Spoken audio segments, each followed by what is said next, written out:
So to kind of answer the question, should you go pick up an iPhone 11 or should you go and pick up an iPhone 10R in 2021? Well, what I'll tell you is that I think for sure there's pros and cons for both, but there's also a lot of similarities. There's not necessarily a phone between the two that I would be like, yes, you have to go pick up 100% over the other one. At least right now, like I stated, I think maybe the bigger difference between the two is probably going to come down into the camera setup on the back, the camera setup on the front. You can do 4K at 60 on the iPhone 11, only 1080p at 60 on the iPhone 10R, which is still pretty good, but it's probably going to come down to the software. I feel like ultimately, whichever one is going to last longer at what point is going to be the better one for people. And the reason I say that and what that basically means is right now it doesn't really mean too much because both these phones are still going to be getting support for quite a bit of time. But ultimately, the next 2, 3 years, be at a point just like how the iPhone 6s is right now, where we don't know if it's going to get another version of software. It's already pretty old, so you might not want to go ahead and pick up an iPhone 6s because it's going to be outdated. But even if it does get the next version of software, then we're set, I guess, for another year.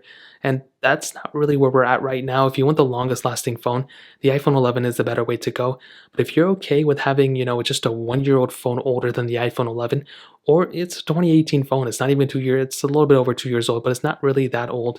This phone still has a lot of capability. The iPhone 10R still has a beautiful panel, feels really, really good in the hand. I'm holding it right now, and it still feels extremely premium. The performance was surprisingly fast on the iPhone 10R. I was not expecting this phone to be as fast as it was. I was honestly expecting it to be a little bit slower than, the iPhone 11, and it was slower in some cases, but ultimately it surprised me how good of a performing phone the iPhone 10R still is. But ultimately, I think the iPhone 11 was just a little bit faster and pretty much, overall. But there were cases the iPhone 10R was faster.